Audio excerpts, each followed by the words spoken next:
Apa yang menjadi parameter itu? A itu, ya itu saya bilang tadi, A itu akan belajar dan akan menggenerasi untuk bisa menghasilkan. Kalau Anda melihat grafik seperti ini, sudah kelihatan bahwa A ini akan menjadi tren teknologi di tahun 2024.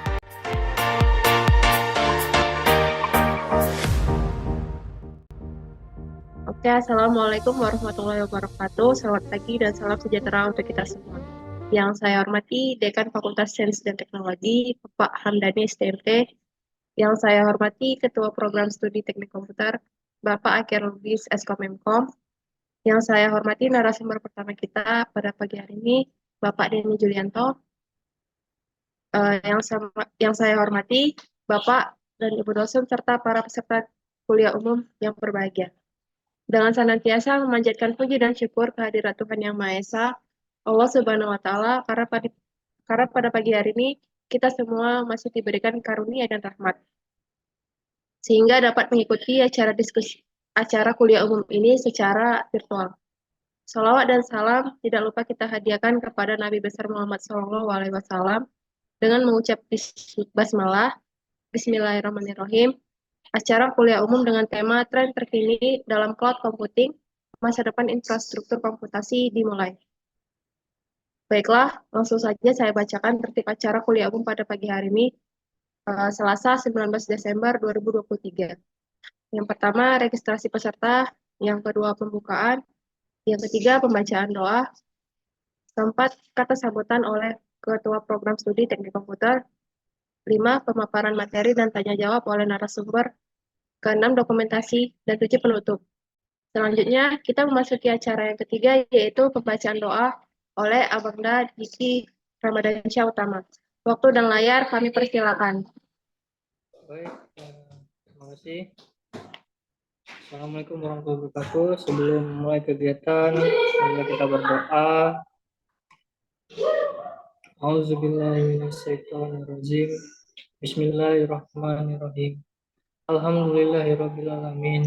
Wassalatu wassalamu asrofil anbiya wa mursalin wa ala alihi washabihi ajmain. Allahumma sholli Sayyidina Muhammad wa ala ali Sayyidina Muhammad. Ya Allah, yang Maha Pengasih lagi Maha Penyayang, puji dan syukur kami panjatkan kehadirat-Mu karena atas limpahan rahmat-Mu pada pagi ini kami dapat berhimpun dalam acara kuliah umum dengan tema tren terkini dalam jaringan cloud masa depan infrastruktur komputasi yang kami laksanakan selalu berada dalam lindungan dan ridho. Ya Allah yang Maha Mengetahui lagi Maha Bijaksana, karuniakanlah kepada kami ilmu yang bermanfaat dan berikanlah kami kemudahan untuk memahami dan mengamalkannya. Ya Allah, janganlah Engkau palingkan hati kami setelah Engkau beri petunjuk, dan janganlah Engkau bebankan kepada kami beban yang tak sanggup kami memikulnya. Ya Allah, rahmatilah kami, ampunilah kami, sehatkanlah kami, sehatkanlah keluarga kami, mudahkanlah segala urusan kami, dan bimbinglah kami ke jalan yang Engkau ridhoi. Allahumma inna nas'aluka ilman nafi'ah wa amalan mutaqabbalan wa rizqan halalan thayyiban mubarakan fi. Allahumma bika asbahna wa bika amsayna wa bika naya wa bika namut wa ilaika nusyur. La ilaha illallah wa la syarikalah lahul mulku wa lahul hamdu wa huwa ala kulli syai'in qadir.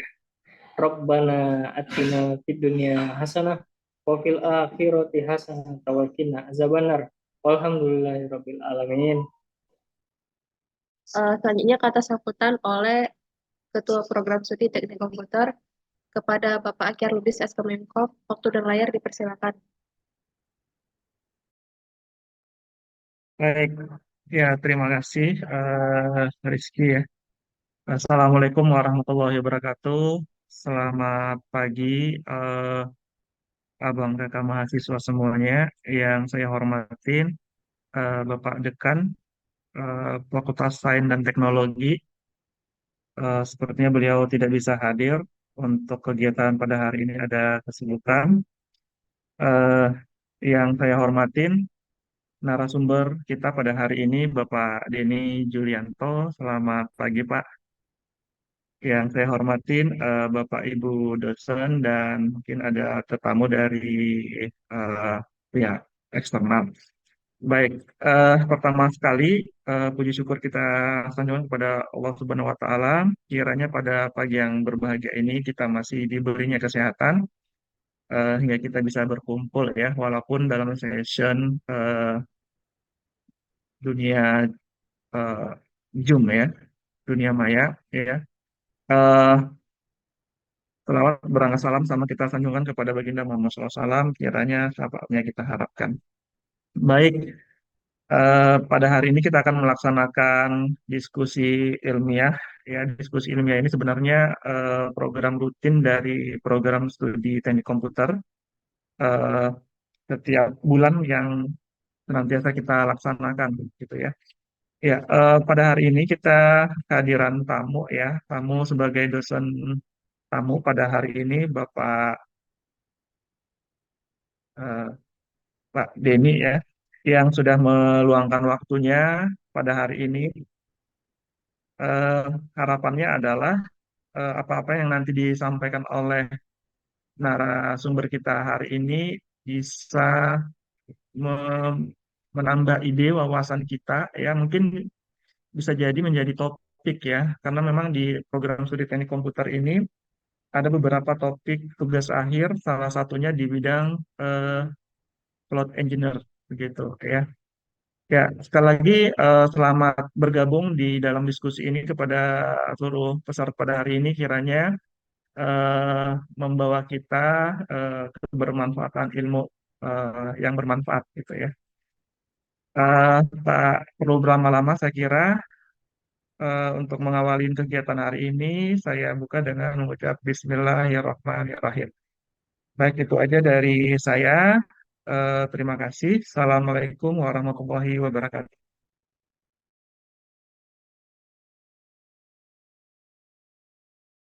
Selanjutnya, kita memasuki acara utama kuliah umum dengan tema tren terkini dalam cloud computing, masa depan infrastruktur komputasi. Selasa 19 Desember 2023. Baiklah, sebelumnya saya akan membacakan biografi singkat eh, Pak Denny Julianto. Pendidikan beliau S1 Agrikultur eh, tahun tahun 1998 di di Universitas Muhammadiyah Jember. Kemudian sertifikatnya MTA, CCNA, MTCNA, MTSRI, AWS Cloud Practitioner, DEA, and Micromentor. Kemudian pengalaman beliau pada tahun 2012 menjadi CEO dan founder PT Call System Indonesia. Pada tahun 2014 menjadi IT Specialist Cloud dan Network pada PT Honda Istana Jember, Banyuwangi. Kemudian menjadi seorang pengajar pada Blok Agung Darussalam Community Academy pada tahun 2019. Kemudian tahun 2021 menjadi PIC AWS Educator pada Blok Agung Darussalam Community Academy. Tahun 2021 menjadi Odoo Developer dan Trainer pada PT Call System Indonesia. Tahun 2021 Cloud Consultant dan Engineer Apps pada Sistem Keuangan Desa Pemkab Jambi. Tahun 2022 sebagai AWS Community Builder Second Year Amazon Web Service Indonesia. Kemudian tahun 2023 menjadi PIC Huawei ICT Academy pada Blok Agung Darussalam Community Academy. Kemudian penghargaan beliau pada tahun 2022 menjadi Pro DTS Kominfo dan Micromentor sebagai The Best Mentor for Menti. Tahun 2023 Finalist for Innovation Competition LS Sport, para Telkomsel dan Multimetrics. Terima kasih atas waktunya dan layar. Assalamualaikum warahmatullahi wabarakatuh. Selamat pagi. Sebelumnya saya mengucapkan terima kasih dan hormat saya kepada Bapak Agyar ya, yang setelah menghubungi saya, mungkin dengan penuh perjuangan Pak Agyar menghubungi saya, mulai dari di officialnya AWS Indonesia sampai ke kontak personnya Bapak Iwan kalau nggak salah seperti Pak Indra ya, Pak Indra Suryadharma. Terus diarahkan ke komunitas AWS Hero dan AWS Community Builder. Dan kebetulan yang teman-teman saya yang AWS Hero dan AWS Community Builder itu ya, mohon maaf, memang akhir tahun ini banyak acara padat ya, yaitu kalau nggak salah di LA itu ada acara AWS Re-Event, yaitu acara global, jadi internasional seperti itu. Jadi komunitas AWS Hero itu diundang ke sana. Jadi akhirnya alhamdulillah Pak Agyar bisa menghubungi saya, yang mungkin sebetulnya di atas saya juga banyak Pak, yang teman-teman yang punya pengalaman, punya experience. Kebetulan di komunitas AWS Community, di AWS Community Builder atau community yang lain, kadang-kadang ya mengenal saya juga ya. Dan alhamdulillah juga Pak Agyar juga menjadi member ya di komunitas lain. Ini catatan, nanti saya buka kenapa itu komunitas. Itu catatan. Baik, dan saya hormati kepada Bapak Hamdani ya, sebagai Dekan Fakultas Sains dan Teknologi Unpad, Universitas Pembangunan Pancabudi, Medan. Dan yang terhormat Bapak Surih Ramadan. Ini Pak, ada salam Pak dari teman Bapak yang teman juga saya di Facebook. Beliau bilang, itu dosen saya yang menuliskan skripsi saya gitu. Ternyata ada alasan Bapak yang menjadi teman saya, yang menjadi komunitas dengan saya. Lah itu ini nilai plusnya, nanti saya bilang nanti apa itu komunitas. Baik, dengan tema yang tema dan caption yang menarik ya bagi saya untuk di akhir tahun ini. Mungkin saya akan share sebentar. Baik, sesuai permintaan dari tema yang dari kampus Bapak yang diinginkan, yaitu kampus fakultas Fakultas Sains dan Teknologi, bahwa cloud computing itu masih menjadi tema ya, tema dalam artian di bidang teknologi. Dengan Bapak yang kemarin bilang tren terkini jaringan cloud, nah itu ternyata saya bikin revisi, akhirnya saya memaksimalkan dengan tema seperti ini, tren terkini cloud computing, masa depan infrastruktur komputasi. Baik, next screen. Oke, sudah ini ya, sama moderator sudah diinfokan biodata saya. Jadi ke next slide ini, sebelum kita membahas cloud computing, tapi kita harus tahu historisnya. Mungkin banyak yang belum tahu, ada yang sudah tahu. Cloud computing itu sebetulnya di eranya apa kok bisa dikatakan cloud? Di Indonesia itu masuk pada tahun berapa? Seperti itu. Sebetulnya cloud itu secara fundamentalnya itu sebetulnya sudah diteliti sama John McCarthy ini pada tahun 1969 sampai 1970. Banyak informasi histori yang di media internet atau buku ya seperti itu. Perjalanan cloud itu berawal tahun 70. Seingat saya seperti itu. Cloud itu tidak lepas dari virtualisasi. Tidak terlepas. Jadi yang dipelajari dulu itu virtualisasi dulu dan cloud. Itu yang secara teknikal seperti itu. Virtualisasi itu menjadi tren apabila kita sebagai provider atau kita sebagai engineer. Tapi kalau sebagai user, virtualisasi tidak akan tahu. Pasti tidak akan tahu. Soalnya banyak fundamental yang diberikan, fundamental cloud yang diberikan sama teman-teman engineer, teman-teman trainer, teman-teman guru, itu rata-rata kebanyakan dari sisi provider atau engineer, tapi tidak bisa memberikan atau belum memberikan informasi tentang cloud itu artinya seperti apa untuk end user. Nah, nanti saya akan memberikan gambaran kita lebih banyak membahas di mana sebagai end user apa sebagai engineer. Itu menjadi tren nantinya. Dari melihat slide ini, jadi kita bisa mengambil kesimpulan bahwa era cloud computing itu sebenarnya dimulai pada 97. Dan kita loncat pada tahun 2006, itu Jeff Bezos itu sudah ini ya, sudah bikin provider ya atau perusahaan namanya belum AWS tapi Amazon waktu itu. Amazon. Setelah launching pada di atas tahun 2006 berikutnya itu dikenal dengan AWS dan ini ya apa ya istilahnya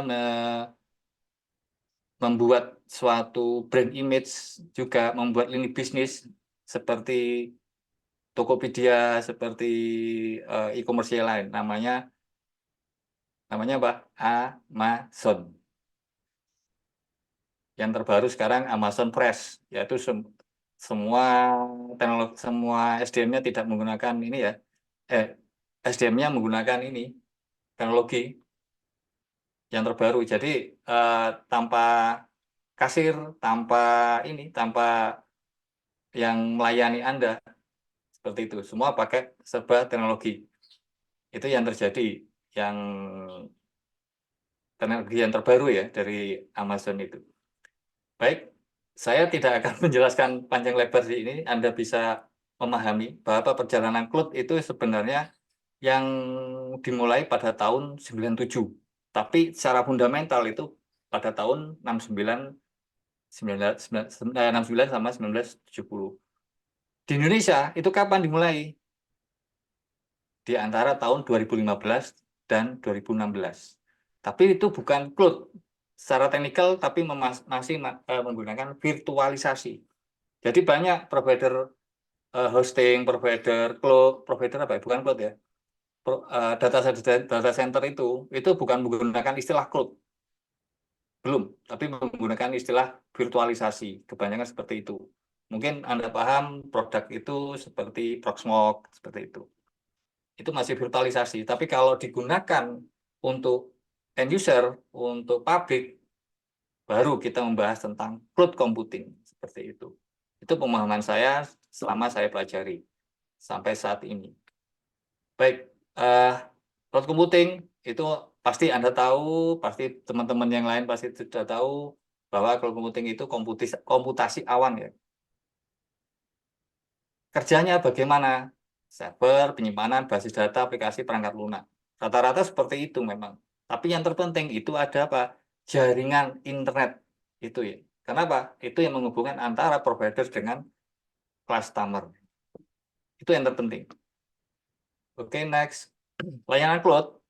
Mungkin banyak yang sudah tahu seperti ini. Ada SAS, ada IaaS, ada PaaS. Seperti itu. Sudah dikenalkan, pasti sudah dikenalkan. Apalagi di kampus Bapak Akyar ini sudah ini ya, AWS Academy. Kalau sudah AWS Academy pasti sudah diberikan pemahaman seperti ini. Tapi kebanyakan yang diberikan secara akademi atau training-training dan apalagi ya ini ya seminar-seminar online rata-rata yang diperkenalkan cloud itu di sisi ini IaaS-nya, infrastrukturnya yang rata-rata diberikan. Coba kalau diberikan dari sisi SAS atau DAS data storage-nya, mungkin lebih ini ya, lebih paham arahnya kemana ini. Kalau saya belajar tentang cloud, saya pilih sebagai cloud engineer. Kalau sebagai cloud engineer, cloud operation, sistem operation berarti belajarnya lebih banyak ke IaaS-nya, ke infrastrukturnya. Tapi kalau kalau kita mengambil di DevOps-nya, di database-nya, itu pasti bukan di IaaS-nya. Banyak di SAS sama PaaS sama DAS, data storage seperti itu. Itu yang seharusnya memberikan kita sebagai saya khususnya atau guru itu bisa mengarahkan mana yang diinginkan bagi teman-teman yang mau belajar seperti itu. Dan mungkin teman-teman mahasiswa, mahasiswi yang baru belajar tentang cloud. Jadi mana yang diinginkan? Seperti itu. Atau belajar dari dasar fundamentalnya nanti mengarah ke mana yang diinginkan. Seperti itu. Saya sebagai AWS Community Builder pun itu ada kategorinya, nggak mungkin mau pelajari semuanya. Kebetulan saya di kategori Cloud Operation. Jadi kalau Cloud Operation lebih mengarah ke IaaS-nya, ke infrastrukturnya. Sys Operation seperti itu juga. Tapi kalau AWS Community Builder yang kategori DevOps, seperti serverless, seperti apa ya, Kubernetes, seperti itu ya, Docker, itu mesti lebih banyak ke apa? Platform dan software-nya, perangkat lunak. Baik, next. Oke, ini yang terpenting di sini. Saya bukan memberikan ini ya promosi ya, tapi kalau di sekarang saya posisinya sebagai AWS Community Builder, pasti yang saya utarakan nanti ini sekarang itu pasti di sisi Amazon Web Service-nya atau AWS Cloud. Jadi menurut Gartner itu adalah ini ya sebuah media yang terpercaya sama perusahaan-perusahaan teknologi. Itu setiap tahun pasti mengeluarkan hasil surveinya, analisanya dari berbagai bidang ya, khususnya di teknologi, itu memberikan seperti ini, Magic Quadrant. Magic Quadrant itu ada 4 kuadran.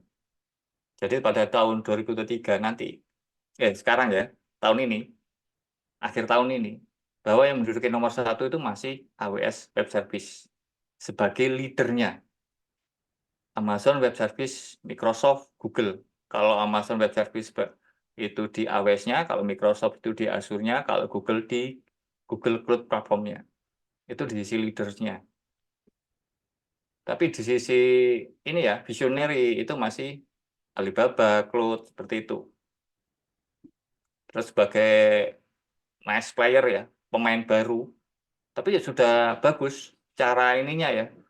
Cara kalau kita bicara tentang bisnis, marketnya, itu 3 perusahaan ini Tencent sebetulnya ini. Tencent Cloud sama IBM dan Huawei Cloud itu bagus cara memberikan penetrasi pasarnya. Huawei Cloud itu masuk ke akademi juga seperti itu. IBM saya belum dengar ini, seperti itu. Jadi kalau di bidang cloud infrastruktur dan platform service, menurut Gartner tahun 2023 itu masih AWS. Tapi kalau saya next slide ya, ini sudah kelihatan.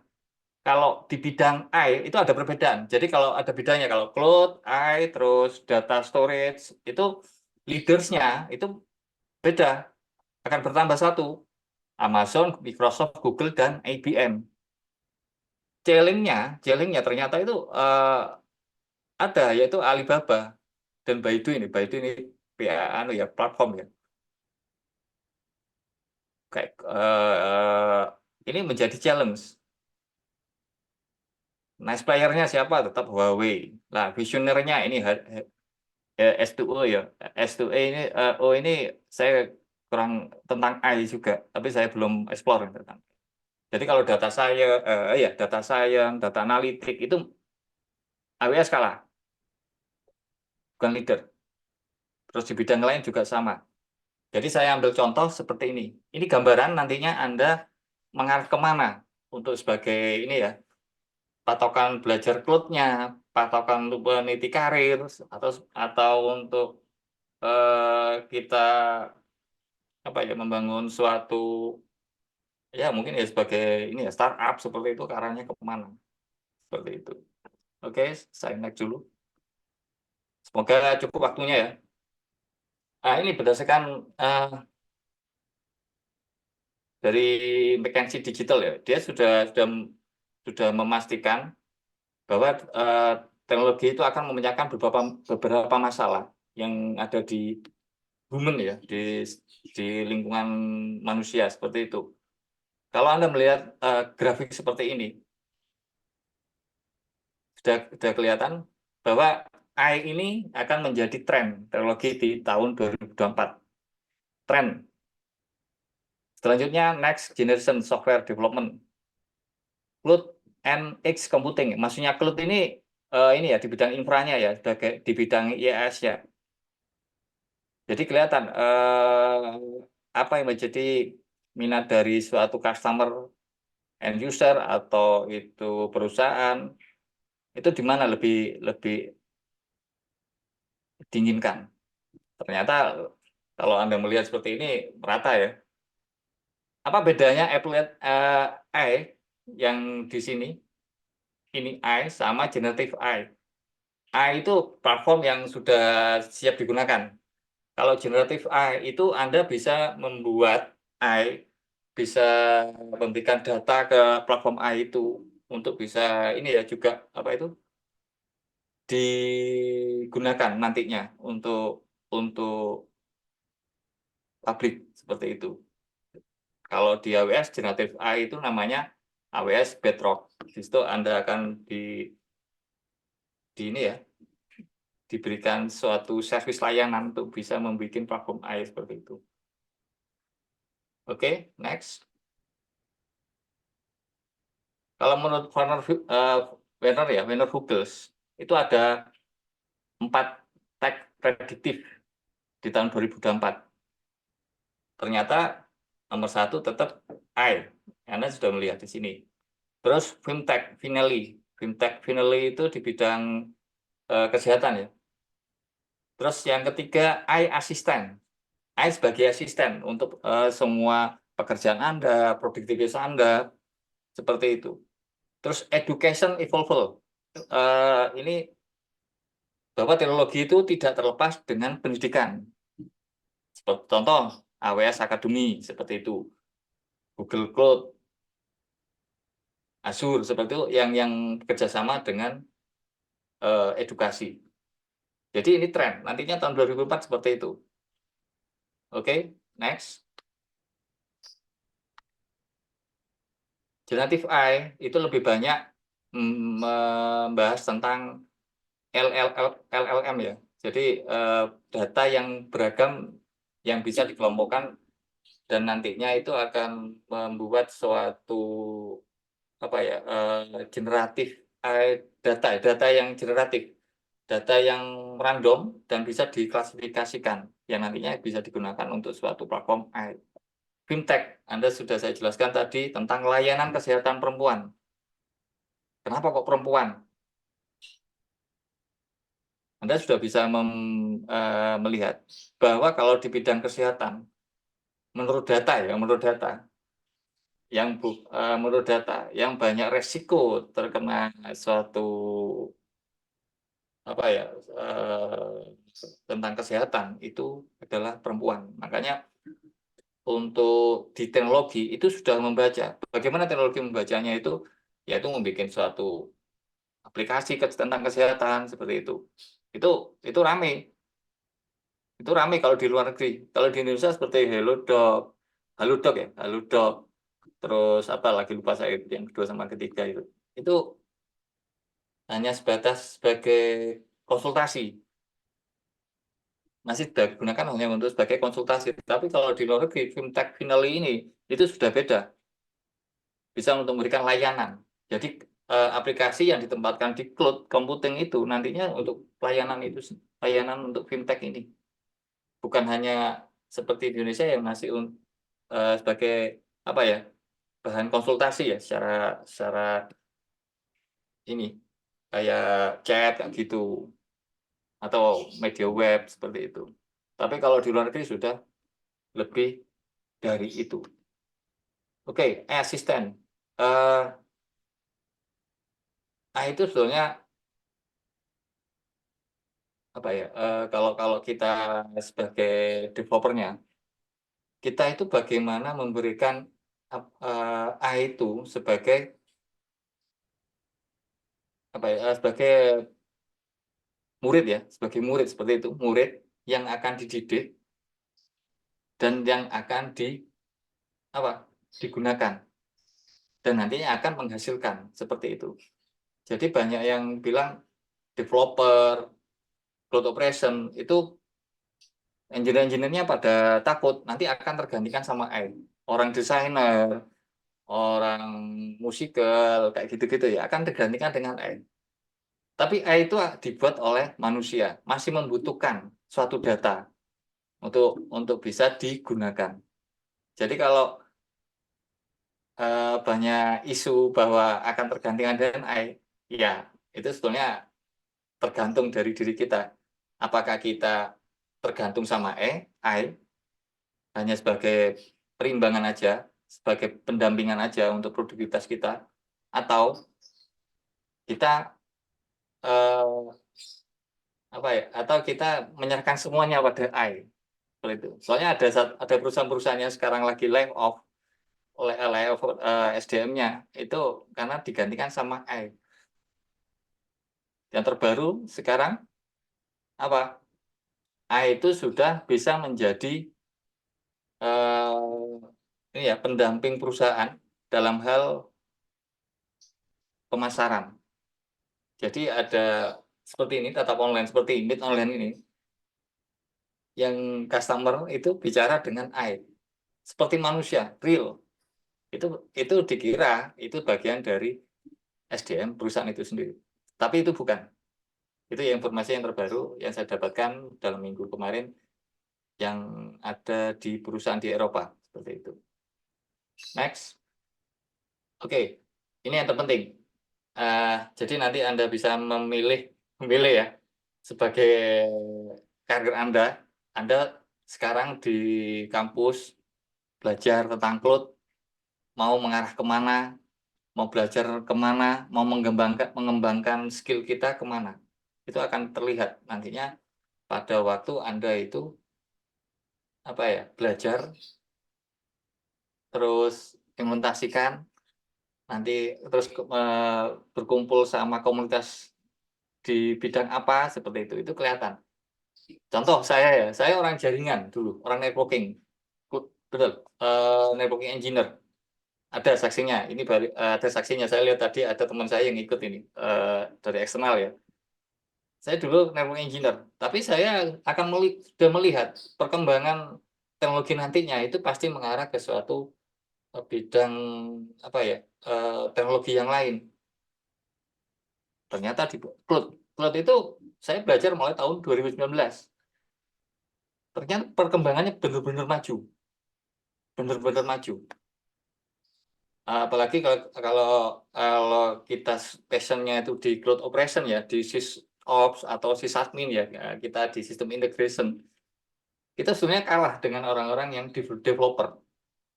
Developer ini sudah memahami tentang server itu caranya gimana create, building, development seperti itu. Itu sebenarnya kita kalah. Tapi mereka ada sesuatu yang perlu diajak kerjasama dengan orang-orang di bagian sistem integration. Itu makanya hubungan seperti itu di komunitas antar komunitas engineer itu pasti tetap dibutuhkan. Di perusahaan juga sama. Ada yang bagian bagian sysops, ada yang bagian DevOps seperti itu. Jadi tidak satu orang bisa multitasking. Oke, saya jelaskan yang di sini. Citizen developer. Jadi maksudnya citizen developer itu bukan developer warga ya, bukan, maksudnya itu developer yang memahami kebutuhan dari suatu lingkungan, perusahaan itu sendiri atau kelompok, apa yang dibutuhkan dalam hal untuk pembuatan suatu software, suatu aplikasi, itu bisa tanpa kode, no code, nah istilahnya no code, atau dengan coding, itu bisa bisa integrasi. Itu banyak terjadi pada teman-teman developer engineer. Oke, next. Yang better AI, ML lah ini. Dulu AI itu tidak ada. Yang ada dulu itu perjalanan AI itu itu berasal dari big data, machine learning. Lah, itu baru ke AI. AI itu dari mana? AI itu pasti tidak lepas dari machine learning. Itu yang saya tahu. Makanya di Amazon itu atau di AWS itu bikin aplikasi AI generatif ya, yang dinamakan Amazon Bedrock. Itu dikeluarkan layanan itu pada tahun ini, tahun 2023. Oke, yang ketiga automation. Kalau automation pasti Anda sudah paham, semua sekarang sudah otomatis. Bahkan network engineer itu sudah memahami ini ya, suatu aplikasi yang bisa secara otomatis automation untuk bisa memanajemen seperti itu. Network engineer itu juga belajar cloud produknya atau bukan produknya ya, teori dan ininya ya, teknisnya itu namanya SD-WAN, Software Defined Network, seperti itu. Oke, next. Top cloud computing. Yang keempat, continue investment in data. Jadi cloud computing itu akan besar, akan berkembang karena saya bilang akan, karena banyaknya investasi yang di bidang teknologi. Tidak hanya di infrastruktur, tapi maksudnya saya di bidang pembuatan aplikasinya, softwarenya, seperti itu. Itu berkembang. Kalau sudah berkembang, pasti banyak yang melirik peluang bisnis seperti itu. Kenapa? Sekarang jawabannya apa? Kita mengumpulkan data. Kalau data sudah kepegang, untuk memasarkan suatu produk itu lebih mudah, seperti itu. Makanya investment di bidang cloud computing, khususnya di database ya maksud saya, itu masih tren untuk kedepannya. Kompetisi yang kelima, kompetisi untuk persaingan cloud computing, khususnya di provider itu masih tinggi. Kalau sekarang masih tinggi. Jadi kalau AWS, Microsoft, Google itu adalah cloud public. Lebih banyak memberikan layanan cloud public. Kalau cloud privat itu juga ada, tidak dia pola pemasarannya tidak secara publish karena punya customer premium seperti itu. Oke, yang keenam, ini yang terpenting.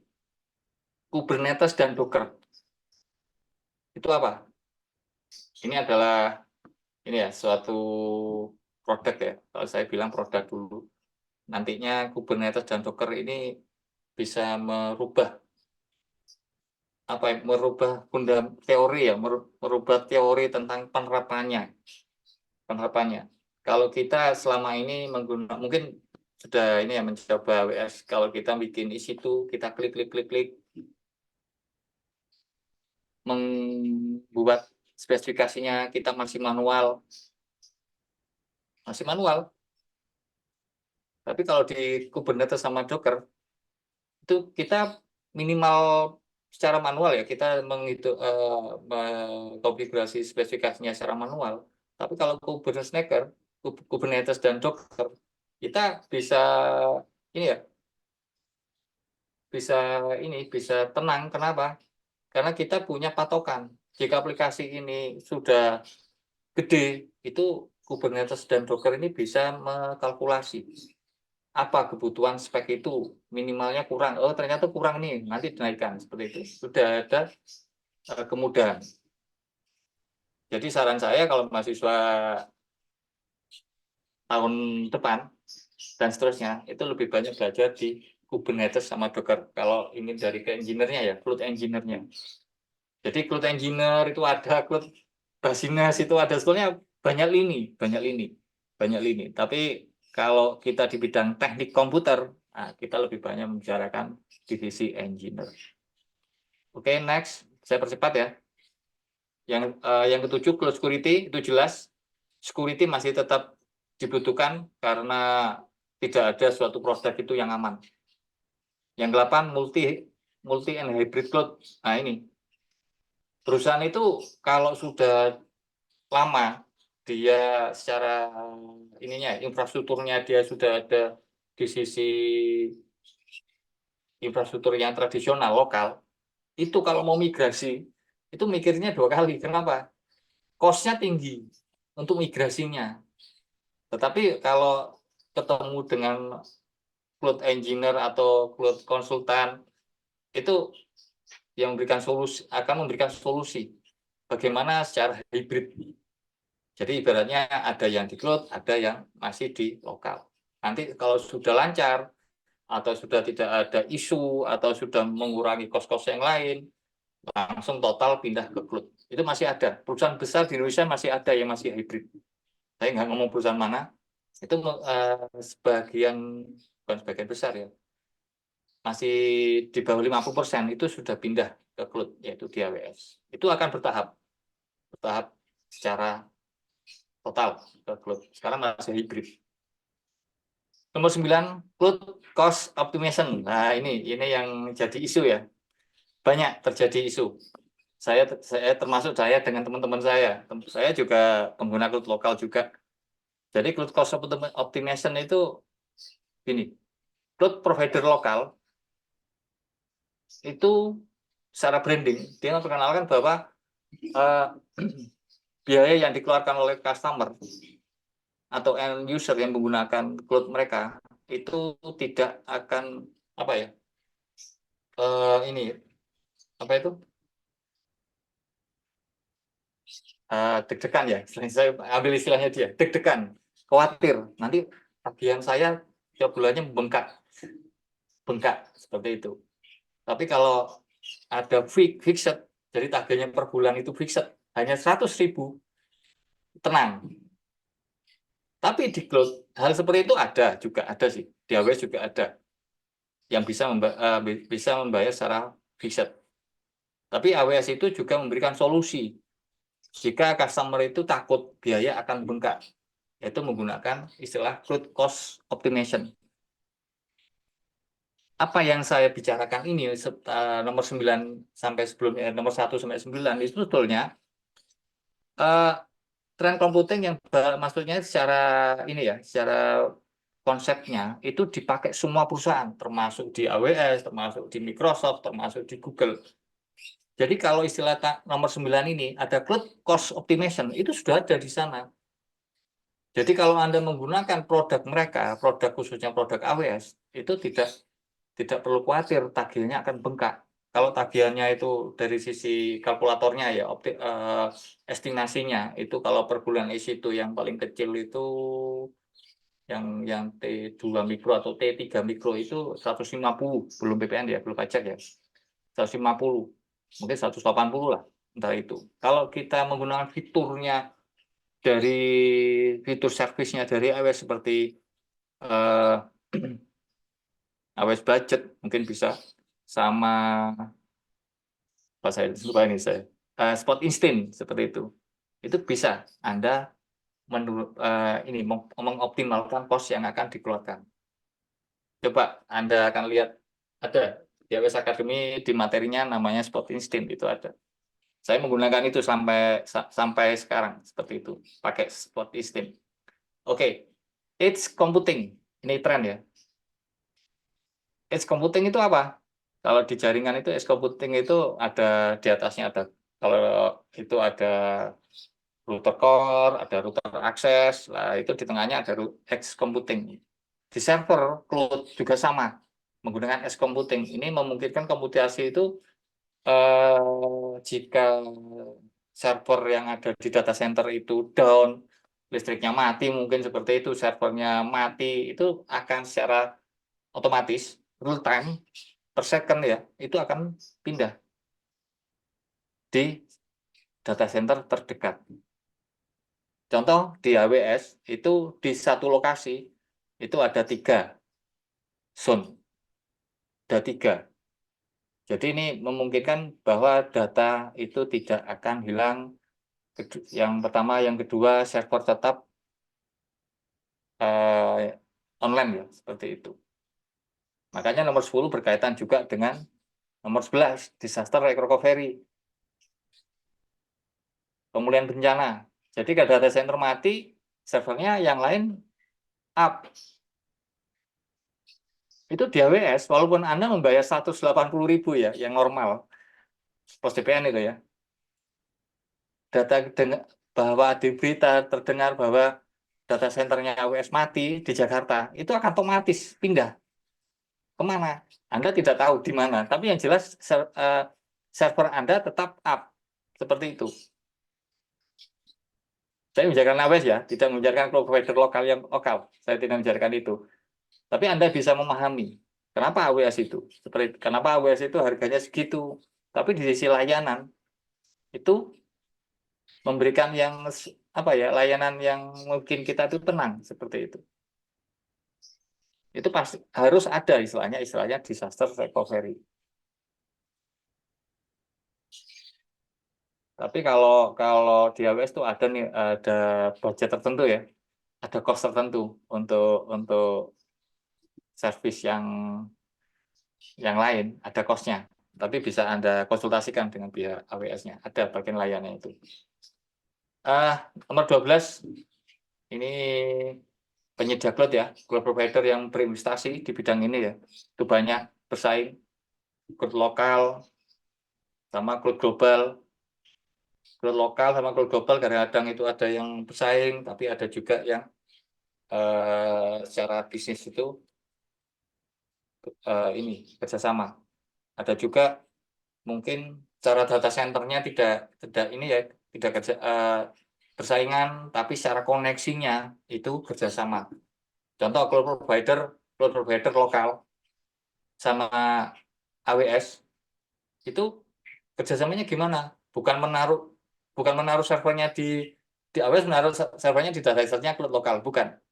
Tapi membangun kerjasama mungkin di bidang koneksinya.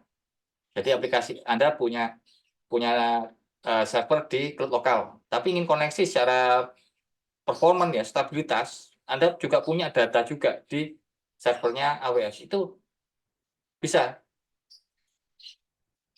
ini ya, bisa kerjasama, bisa menggunakan itu. Anda akan tenang, akan bisa memilih antara cloud lokal apa cloud global, atau mencari cloud lokal yang kerjasama dengan cloud AWS. Di Indonesia itu ada cloud lokal yang kerjasama dengan AWS, ada seperti itu. Jadi jangan khawatir, latensi untuk koneksinya antar cloud lokal sama cloud global yaitu AWS itu nggak lemot amat menurut saya seperti itu, karena sudah ada koneksi tersendiri, jalur tersendiri. Itu yang saya jelaskan di nomor 12. Oke, nomor 13, serverless. Kalau di teknik komputer diajarkan serverless, saya nggak tahu ya di mahasiswanya Bapak Akyar ini. Saya kurang menggali ini, kurang informasi apakah diajarkan serverless. Serverless itu banyak digunakan sama developer ya, developer software engineer seperti itu. Kenapa?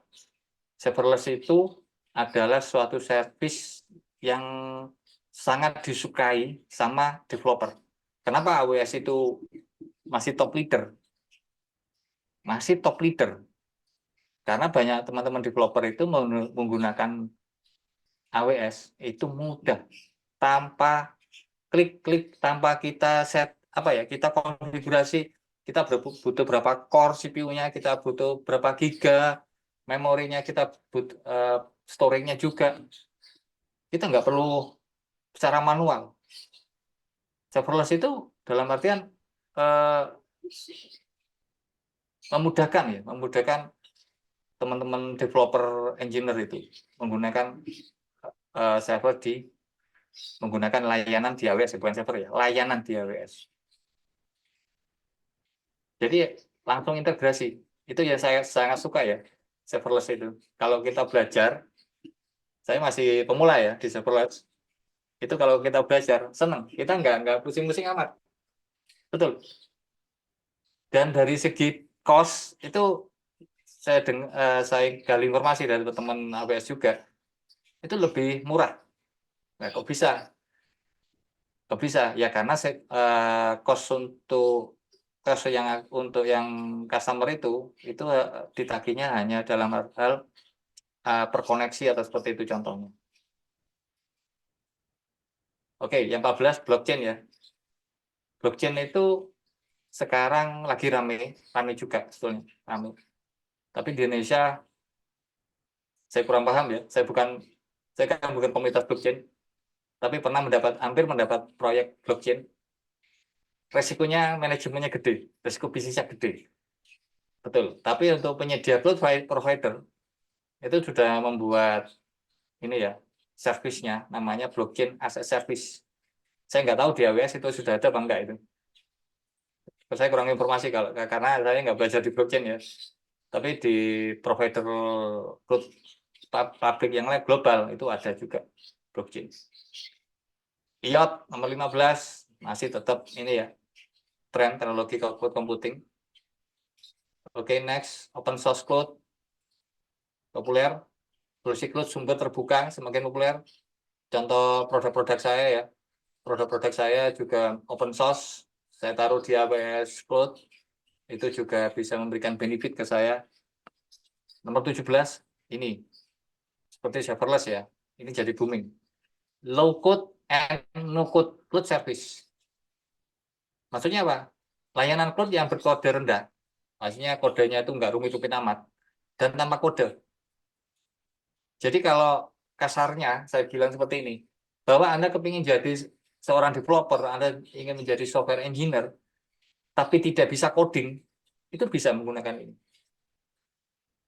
Low code and no code. Kalau kita codingnya masih belajar dari kita nggak tahu ya, kita tanya ke bikin kayak gitu, itu masih kok pakai coding. Tapi kalau low code and no code enggak. Tanpa melakukan kalian teknis, Anda sudah bisa dibikinkan seperti itu. Oke, nomor 18, cloud native. Ini tren ya di teman-teman cloud engineer, teman-teman saya yang lain itu kemarin sudah mendapatkan sertifikasi ya dari Kubernetes, dari Docker, dari cloud native juga. Ternyata cloud native itu apa ya, berjalan di infrastruktur cloud dan memanfaatkan layanan cloud. Jadi ibaratnya cloud yang berjalan di cloud kayak gitu, seperti itu. Atau kalau Anda sulit membayangkannya, Anda kalau belajar virtualisasi mungkin pakai VirtualBox, itu istilahnya itu nested virtualisasi. Jadi virtualisasi yang berjalan di virtualisasi. Namanya nested virtualisasi. Kalau di cloud namanya cloud native, seperti itu. Oke, next. DevSecOps. Nah, ini tren. DevOps, security operation ya, itu umum deh. NetOps itu sudah umum. Tapi kalau DevSecOps itu sekarang kalian itu dibutuhkan. Service mesh, saya belum mengenal ini ya. Belum mengenal service mesh, belum pernah menggunakan. Saya belum ini ya, cara teknologinya bagaimana, saya belum mendapat informasi. Saya tampilkan di sini karena saya mendapatkan literasi informasi, tapi kurang banyak tentang pembahasan tentang service mesh ini.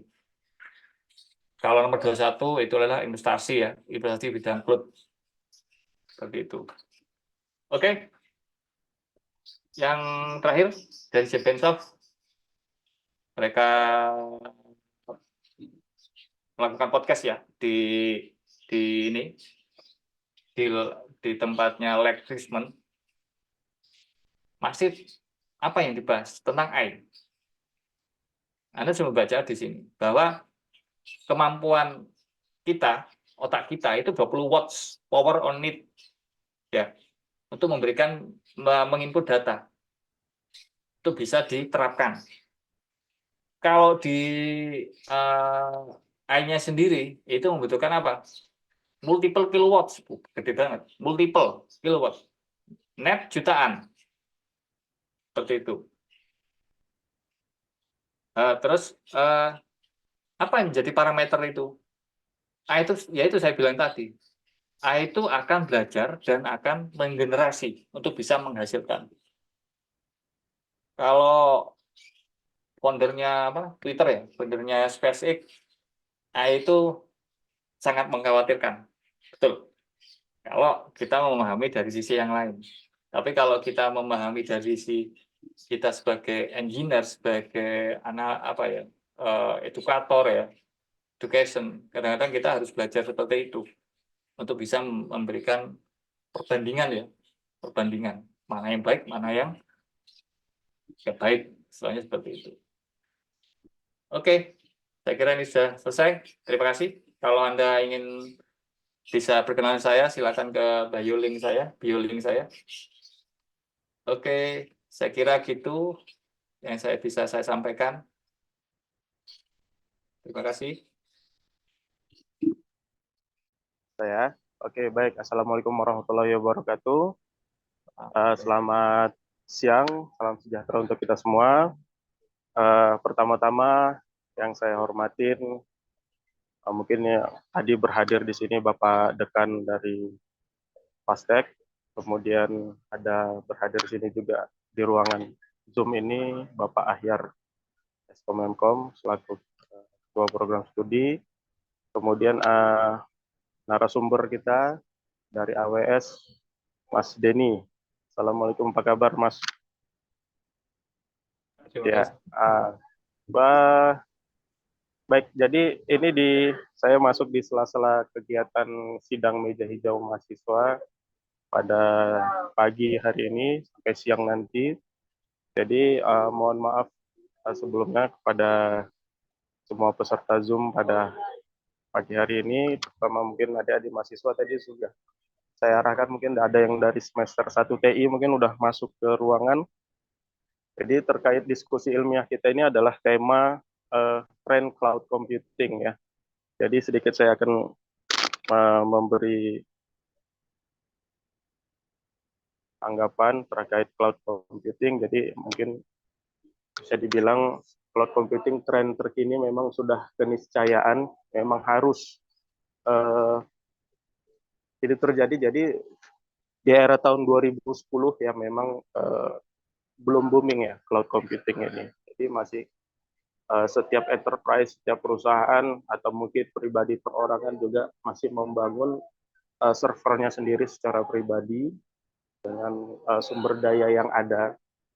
Nah, jadi seiring perkembangan mulai 2012 saya lihat perkembangan memang sudah mulai tren ke green computing di awalnya memang, bahwasanya isu terkait green computing ini adalah untuk menghemat sumber daya, baik itu dari sumber daya listrik kita, kemudian sumber daya manusia, ya banyak yang memang harus dipertimbangkan terkait di green computing ini ya, khususnya pada perusahaan-perusahaan yang memang harus mereka itu menghemat atau harus menekan cost operasional mereka terkait kepada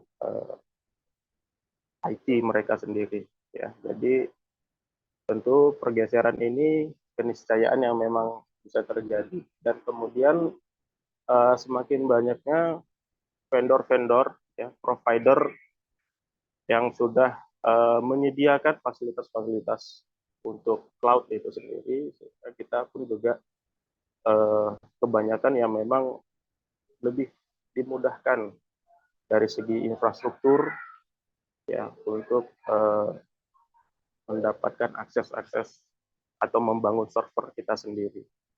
Jadi memang bisa dibilang ya tren yang saat ini sudah sangat masif sekali. Jadi sudah saya dengar juga pemaparan dari narasumber terkait tren cloud ini sendiri ya, terkait kepada infrastruktur, kemudian software yang bisa kita gunakan, platform-platform yang bisa kita pakai ya. Jadi tanpa harus kita mengeluarkan budget yang sangat besar sekali untuk membangun server ini, itu kita bisa manfaatkan cloud yang sudah tersedia.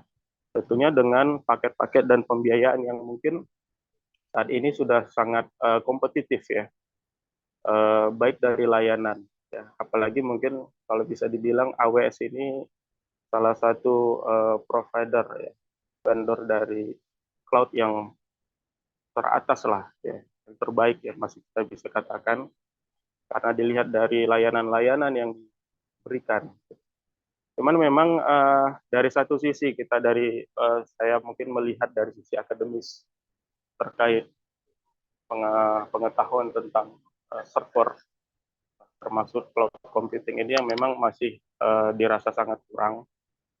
Kenapa? Mungkin ya kalau mungkin ada dari adik-adik mahasiswanya sih, kalau saya lihat masih banyak yang belum memanfaatkan secara maksimal layanan-layanan dari cloud computing ini, apalagi digunakan untuk tugas akhir. Ya, buktinya saat ini pun juga banyak saya lihat tugas akhir yang masih menggunakan jaringan-jaringan konvensional, ya, kan sangat sedikit sekali untuk tugas akhir itu diarahkan ke arah cloud, ya. Padahal sebenarnya kalau kita jadikan tugas akhir itu untuk cloud, menggunakan cloud dan kemudian ada layanan yang sudah tersedia, ini sangat memudahkan sebenarnya. Ya, jadi kalau di tugas akhir khususnya di D3 teknik komputer itu tidak ada istilahnya batasan yang bagaimana ya, yang fundamental saja sih sebenarnya kalau untuk tugas akhir D3 ini.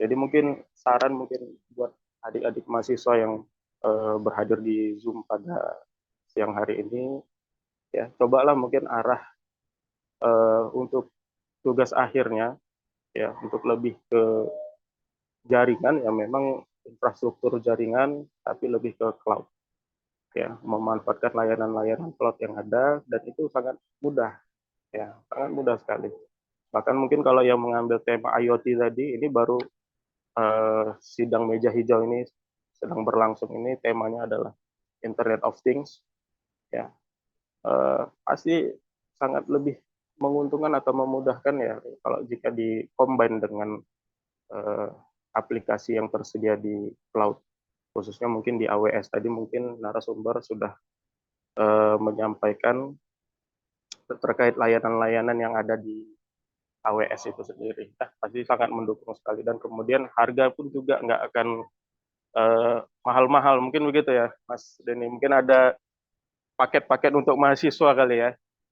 Bisa kita manfaatkan ya untuk khusus tugas akhir bahkan mungkin proyek-proyek yang bisa dikerjakan mahasiswa atau kita bisa juga combine project ya mungkin kalau ada program-program di AWS yang ada proyek yang bisa diselesaikan mahasiswa kemudian itu bisa jadi tugas akhirnya mungkin ini akan sangat menguntungkan di kedua belah pihak tadi.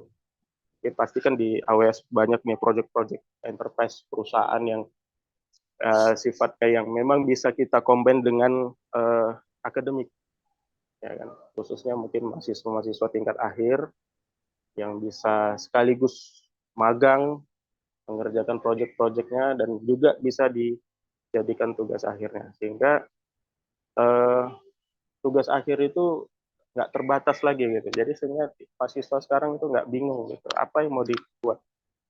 Karena apa? Proyek yang ada di AWS itu sudah tersedia mengerjakan ini ya. 1, 2, 3 ada proyek nih.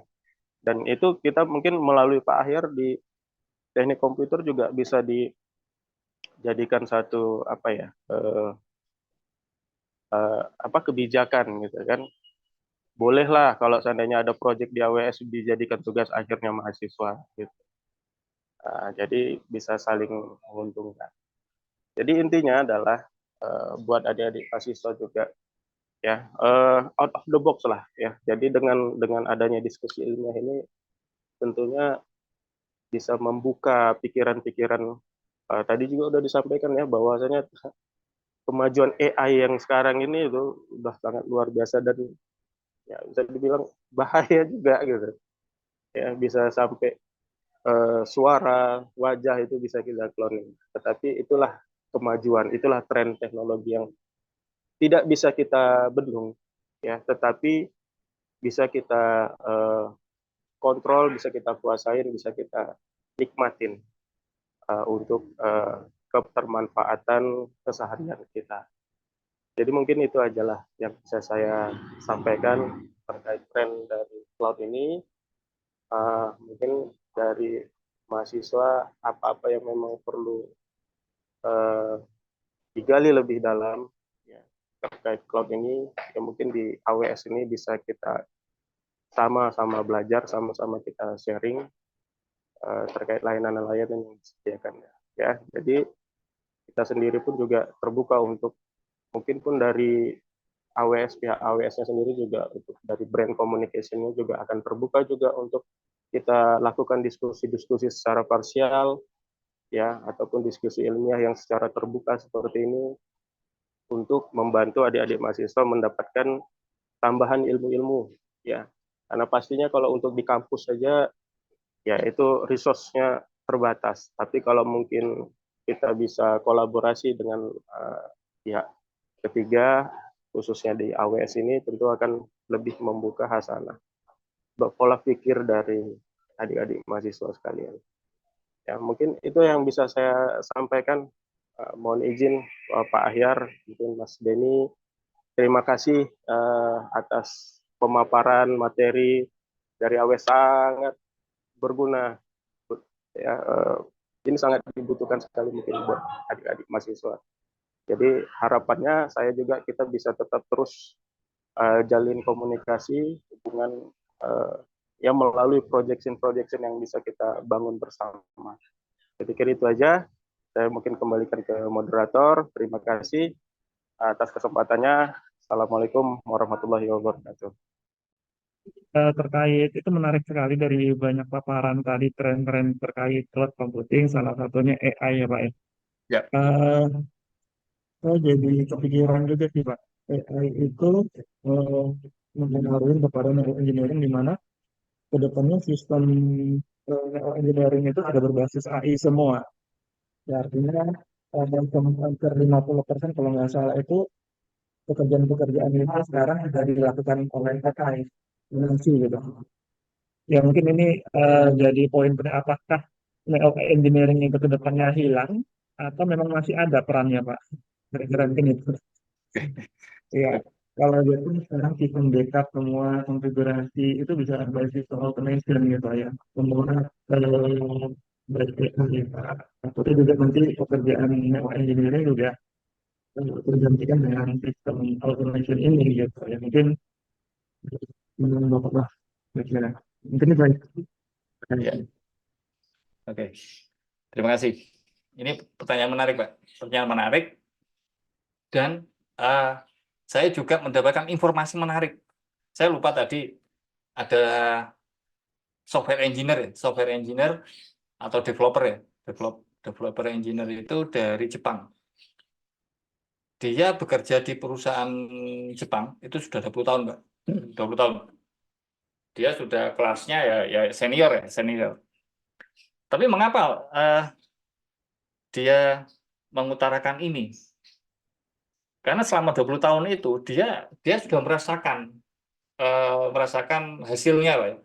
Selama 20 tahun itu menikmati hasilnya juga dari segi keilmuannya, dari segi kesuksesannya, dari segi kreasinya dia dipakai orang lain, digunakan orang lain seperti itu. Tapi sejak munculnya AI, dia menjadi ketakutan karena sudah mencoba AI itu arahnya sudah ya gila-gila banget katanya dia seperti itu. Saya hanya menyampaikan Pak ya, bukan argumen dari saya, tapi saya nanti tidak sampaikan. Menurut pengalaman saya, argumen dia AI itu sudah gila. Gilanya apa yang kita inginkan di AI itu ada. Walaupun nggak satu aplikasi.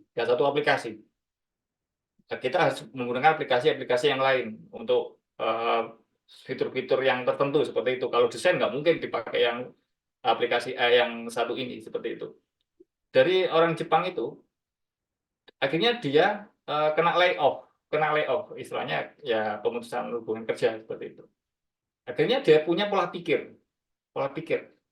Mungkin kalau engineer senior bagus lah ya. Tapi kalau junior engineer atau junior apapun di bidang apapun ini masih belum kepikiran hal seperti itu.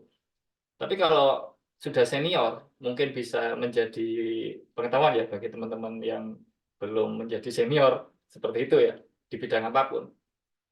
Eh, dari dia kena laid off orang Jepang itu, dia sebetulnya bersyukur, Pak. Kenapa? Dia sudah keluar dari perusahaan yang segede kapal Titanic. Nah, ini saya analogikan kapal Titanic. Dia sudah keluar dari kapal Titanic. Keluarnya itu dia sebagai naik skoci, ibaratnya seperti itu, Pak. Jadi kalau kapal Titanic tenggelam ada skoci. Dia ikut skoci itu. Nah, skoci itu dalam artian bahwa orang Jepang itu membuat suatu usaha, wirausaha. Bukan perusahaan dulu, Pak. Bukan perusahaan, dia punya perusahaan bukan, wirausaha dulu. Atau freelancer seperti itu, Pak. Freelancer. Ternyata dari hasilnya freelancer itu, dia ternyata lebih bagus hasilnya, Pak, daripada ikut perusahaan yang gede Titanic itu.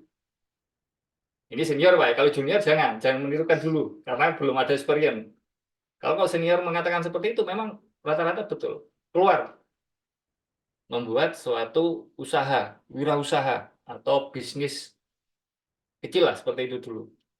Ternyata dia punya argumen seperti ini.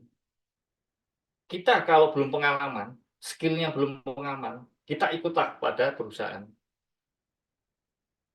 Kerja sama perusahaan seperti itu. Tapi kalau kita kena layoff atau kita kurang minat, ya kita keluar. Tapi bangunlah suatu usaha untuk bisa membuat perusahaan seperti itu juga. Tapi kalau takut ya kita bikin usaha. Keahlian-keahlian yang dapat, yang punya itu, yang didapat dan yang dipunyai, itu barulah kita bikin wirausaha atau katanya dia itu kerjasama dengan startup. Startup itu ternyata yang perusahaan baru-baru katanya startup itu masih membutuhkan engineer senior, Pak. Maksudnya bukan engineer yang tetap, karyawan tetap, tapi dia mencari orang yang di luar itu. Nah kalau kita hubungkan ke lagi, ternyata itu bukan sepenuhnya ditakuti sama dia. Karena sudah keluar dari skoci itu. Itu sebenarnya tidak ditakuti. Justru itu dia jadikan apa? Teman. Sebagai informasi apa ya, kalau orang Jepang bilang itu, saya mendapatkan apa yang saya tidak tahu, saya akan tanyakan ke seperti itu. Jadi itu kalau kita bisa memahami, kita secara bijaksana, itu jadikanlah teman, bukan jadikan saingan. Seperti itu, Pak. Juga tadi kan sudah sama Jeff Bezos sudah dibilang, itu masih membutuhkan human untuk bisa learn and generate, yang nantinya bisa menghasilkan. Jadi itu bukan masih belajar, Pak.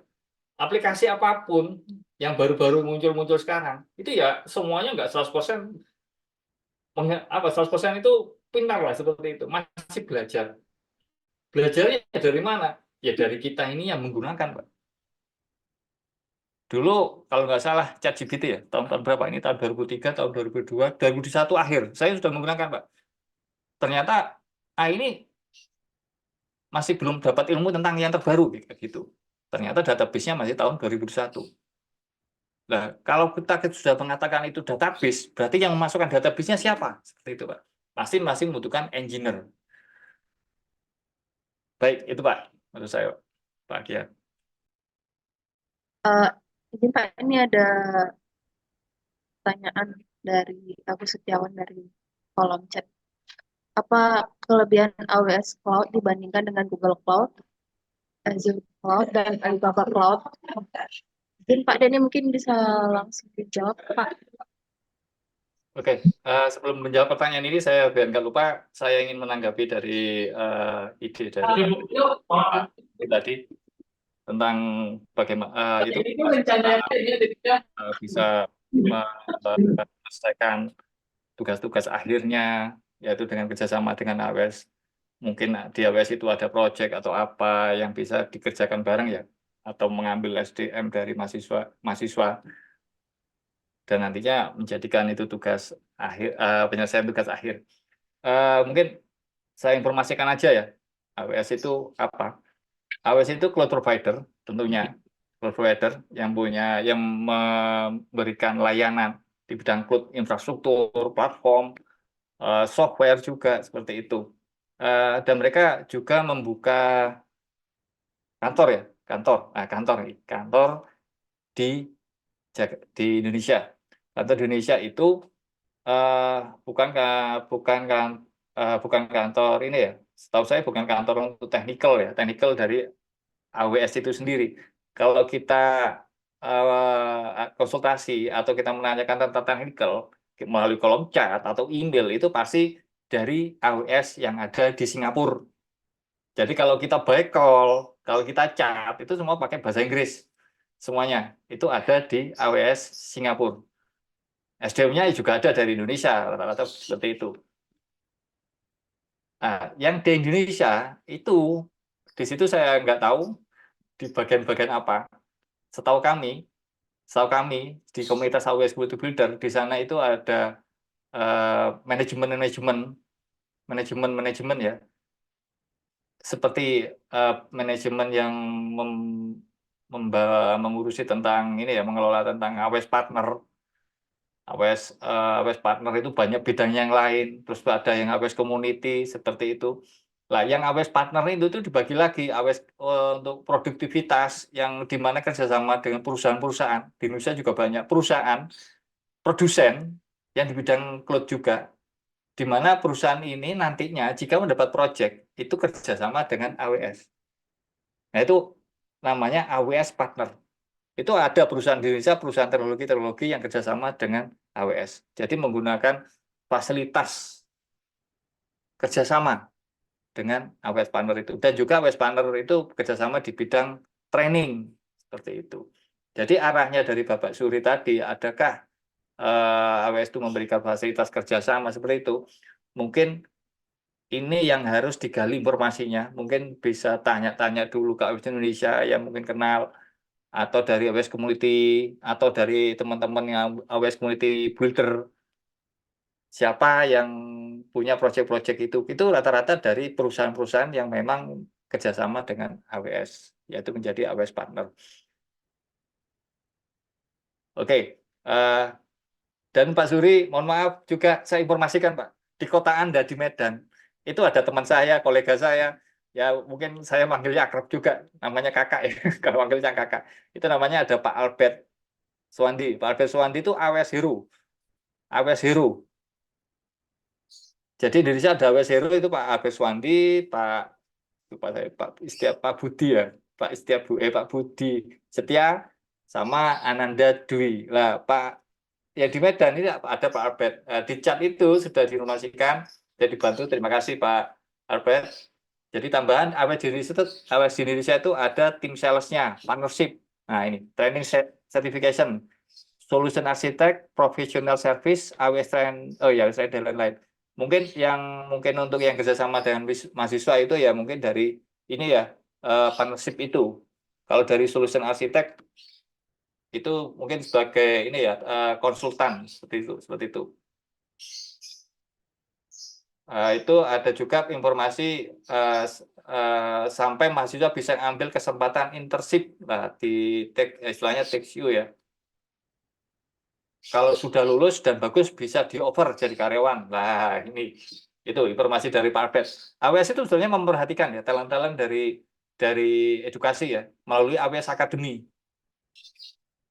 Dulu kalau mungkin AWS Academy kalau mendapatkan sertifikasi Cloud Practitioner itu dapat voucher ya, mudah. Kalau sekarang enggak, harus melalui talent ya, ada fasilitas tertentu, ETC kalau nggak salah seperti itu, emergency talent community. Jadi di situ menyaring.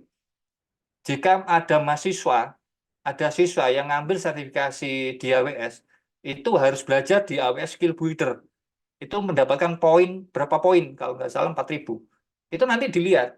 Kalau poinnya gede, itu pasti dapat voucher. Bisa-bisa 100% kalau informasi terakhir yang saya dapat. Seperti itu. Jadi nanti di AWS itu sudah memperhatikan talent ini kayaknya bagus ini kayak bagus ini orang mahasiswanya kayak gini qualified untuk menjadi talent di AWS. Nah, ini informasi dari Pak Albert Suwandi itu ada bukan mahasiswa ada orang yang umur 20-an itu sudah menjadi solution arsitek. Solution arsitek ini apa ya? Menurut saya itu satu bidang yang agak tren. Jadi kalau kita lihat tren untuk mengambil AWS ini ya AWS certification ya, itu yang lebih banyak masih yang tren itu di solution arsitek. Karena solution arsitek ini untuk jenjang karirnya lebih bagus dari bidang yang lain. Nah ini itu ada link dari Pak Albert yang baru lulus boleh apply untuk ini Orbit Future Academy AWS Restart itu nanti ada program ya dari AWS. Jadi AWS itu mengeluarkan program-program banyak untuk talent-talent ini. Itu sebetulnya disaring juga. Seperti itu.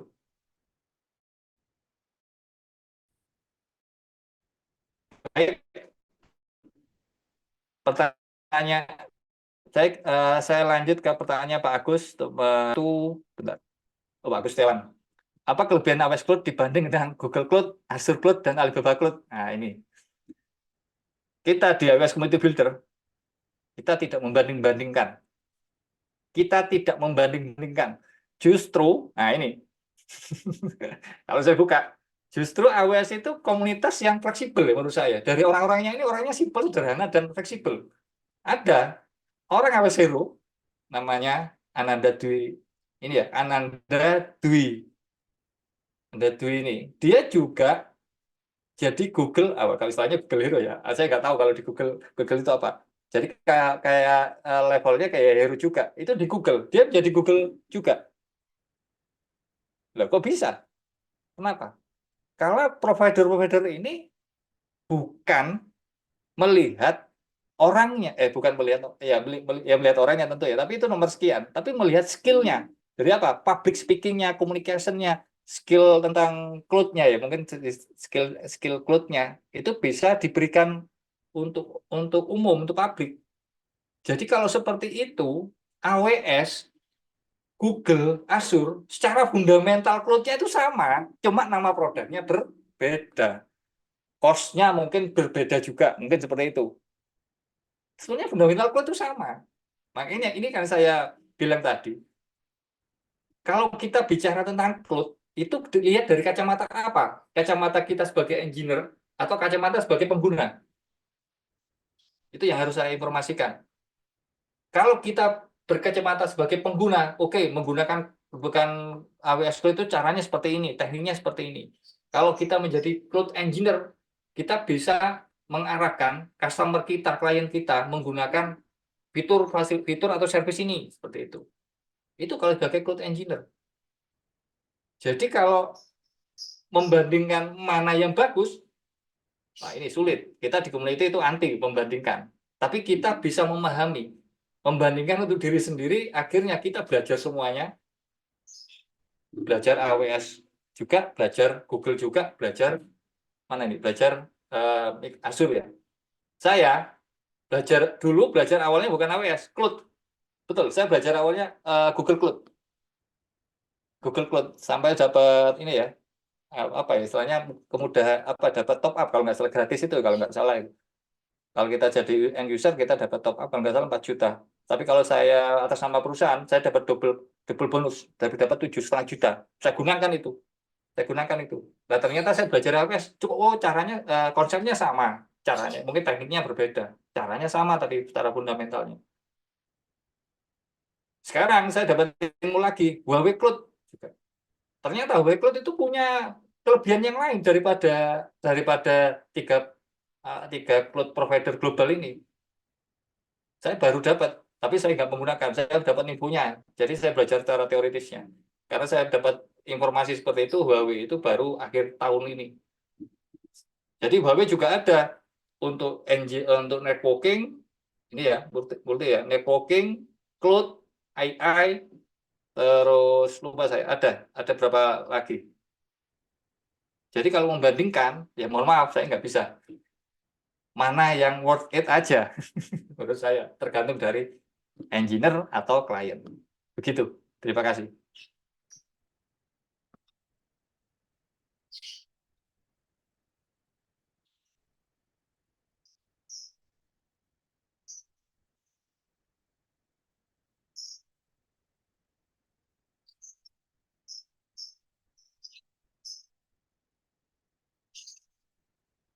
Silakan.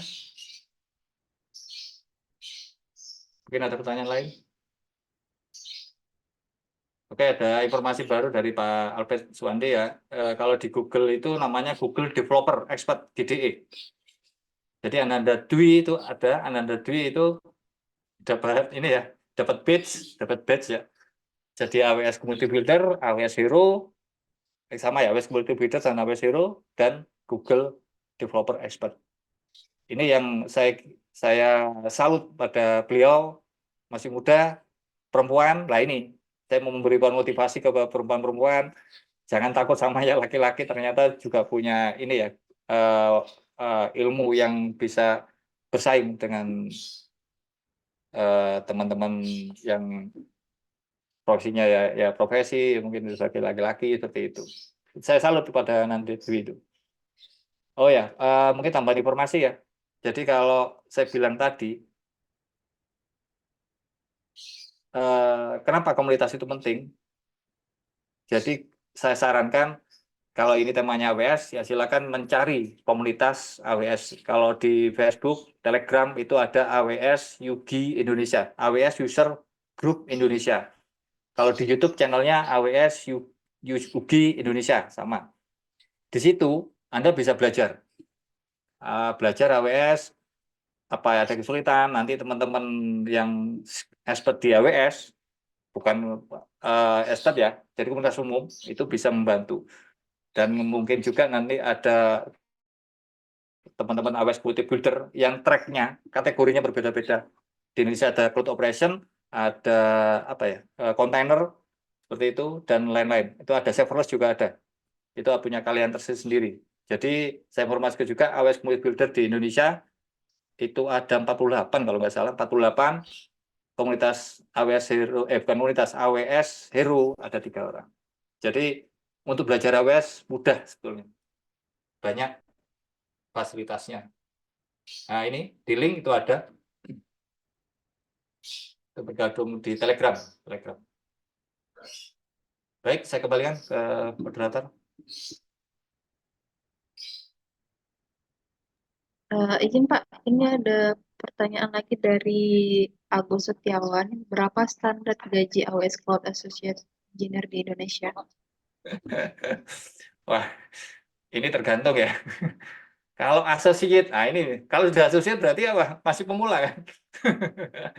Kalau sudah mengatakan itu profesional, expert, itu beda.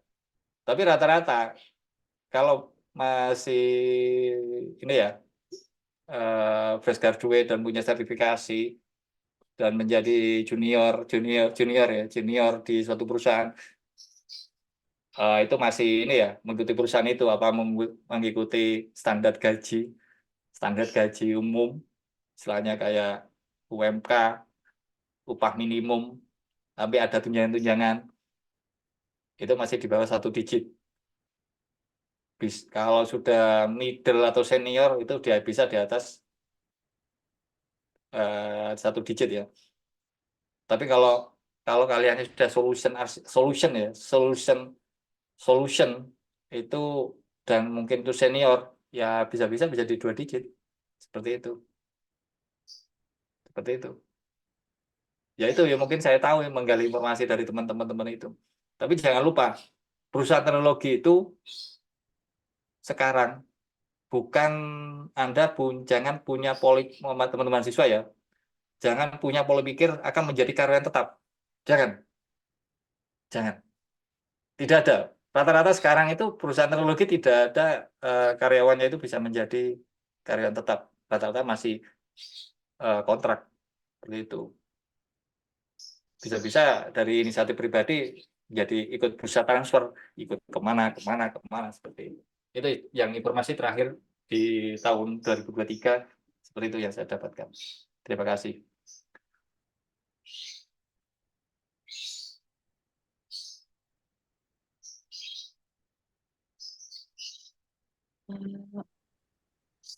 Izin abang kakak, mungkin ada yang ingin bertanya lagi? Masih ada waktunya ini.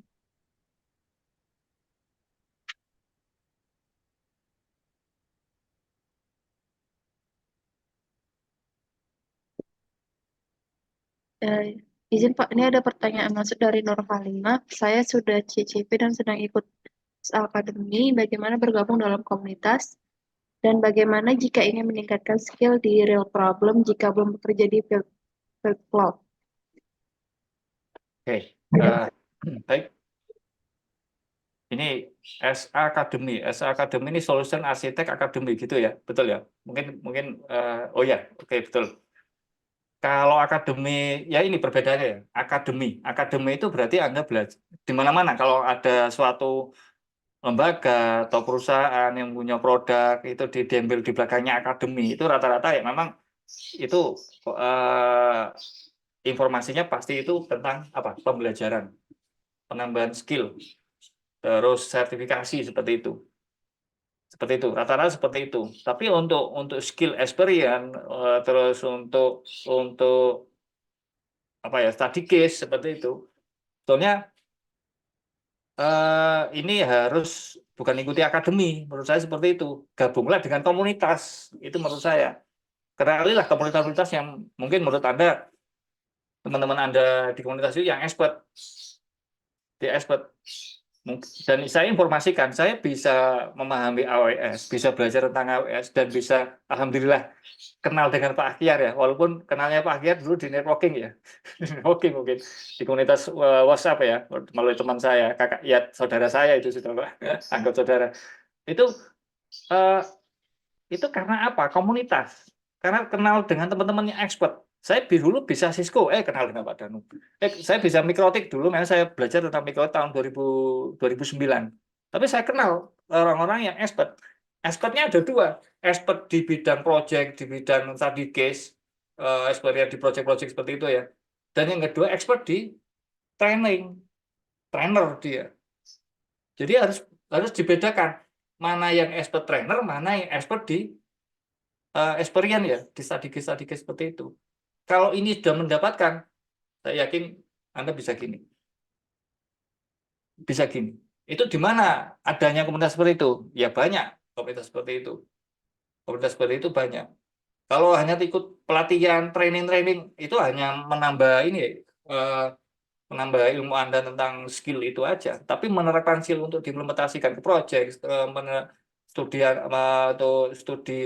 analis, menganalisa project itu bagaimana ada isu, problem solving, jika ada titik shot, itu harus ikuti komunitas. Kalau bisa ikut project juga. Oke, maksudnya jangan dibayar kecil ya. Ini prestis itu yang sulit. Sertifikat kita di dunia komunitas, sertifikat itu hanya berlaku di mana kalau kita melamar pekerjaan. Itu kalau saya. Kita kalau di project itu kan minta bukti itu sudah sertifikasi apa enggak, seperti itu. Itu baru gunanya sertifikasi. Tapi kalau knowledge sekalian itu gunanya di mana? Gunanya di case-case yang ada di komunitas, ada di project. Kalau kita sering ikut project dan sering aktif di komunitas, ya mungkin menjadi perhatian. Jadi kalau mulai tahun 2010, saya melihat perkembangan teman-teman saya di medsos itu sudah gini semua. Dulu kaliannya A, ternyata sudah ganti kaliannya ini. Tetapi saya lihat sudah expert. Ada yang jadi dosen. Wah, ini keren. Kalau saya bukan dosen, tetap bukan. Saya dosen praktisi. Hanya dosen panggilan, ibaratnya seperti itu. Nah, itu menjadi tambahan untuk ini ya, Ibu Mbak ini Mbak Nur Alimah ini seperti itu. Ini bagaimana cara include di komunitas. Dulu saya juga dari networking trainer, tapi saya habis off dari dunia itu semua dari 17 dan mulai lagi tahun kemarin. Include di komunitas itu mudah, mudah. Anda menerangkan diri aja sudah sopan, ya silakan akrab dengan teman-teman yang expert di sana, dan harus kuat ini ya mental ya. Karena di komunitas itu ada yang baik, ada yang juga yang nggak baik, ada yang suka merendahkan, ada yang justru menjadi saudara, seperti itu. Seperti saya, banyak saudara saya, saudara ya anggap sudah seperti saudara, sama jadi partner bisnis sampai sekarang, seperti itu. Jadi kalau pindah kalian ya, dulu di networking dan sekarang di Guild seperti saya, ya bergabunglah dengan komunitas yang sesuai bidang itu. Tapi jangan lupakan komunitas networking ini. Justru mungkin mendapat apa di sini? Kalau saya bilang rezeki ya, rezeki project di situ. Saya di project sekarang di Guild itu ada yang dapatnya dari teman-teman di komunitas networking seperti itu. Wah, ini pertanyaan berat ini. Saya lanjut moderator ke pertanyaan Pak Albert ini. Rumit ini. Buat mini project perbanyak baca. Oh, ini tambah ini, tambahan pertanyaan. Maaf. Buat mini project perbanyak baca hands on. Nah, praktek dan contoh di internet. Ya, betul. Istilahnya kalau kasarnya, istilah kita di jaringan dulu Bu, maaf Mbak ya. Itu Mbak Nur, itu ini. Oprek. Nah, di situ. Dulu hasil mengoprek-oprek saya itu saya tampilkan di medsos, di medsos, di Facebook. Itu bukan pamer sebetulnya. Di Facebook kita itu branding ya. Kita branding bisa punya bisa punya kalian seperti ini. Dan nantinya itu pasti ada teman-teman dari komunitas. Sebenarnya teman komunitas Anda kan tidak tahu itu dia punya profesinya sebagai karyawan, apakah sebagai leader atau apa sebagai owner ya atau bos seperti itu. Alhamdulillah saya sampai sekarang project yang dari medsos ada ya karena dengan komunitas itu tadi.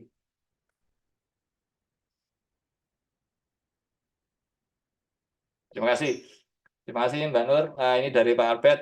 Nah, jadi kalau ingin mengenal AWS lebih lanjut, mungkin pengalaman-pengalaman atau skill-skill tentang AWS atau bidang cloud yang lain, silakan. Ada teman dekat, teman-teman mahasiswa, bapak-bapak dosen, ibu-ibu dosen mungkin di Medan, yaitu Pak Albert.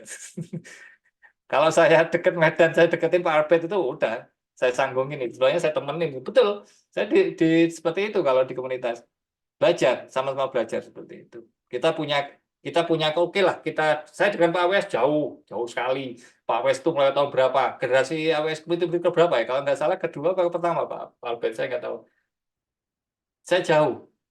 Tapi kalau kita sering komunikasi, sering bertanya, justru bagus. Alhamdulillah Pak Albert mendukung saya acara ini. Ya betul, ternyata mendukung banget. Mendapatkan insight-insight baru, informasi baru tentang AWS. Terima kasih Pak Albert. Kakak Albert ini kalau panggilan saya manggil. Silakan Pak Moderator.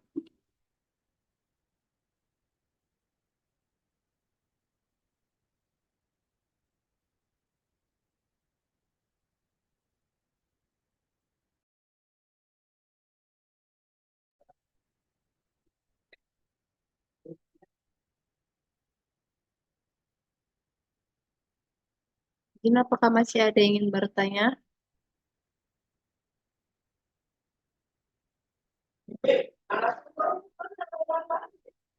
Izin Pak, ini ada pertanyaan masuk dari Edi Syaroni. Saya bekerja di perusahaan di bidang IT, pemula atau junior networking, dan saya bukan karyawan tetap. Pak Denny, untuk bagi saya pemula tentang cloud computing dan AI, dari sekian banyak jenis cloud yang ditawarkan, bagi pemula untuk memulai mempelajari cloud, jenis cloud apa yang bisa jadi referensi bagi kami?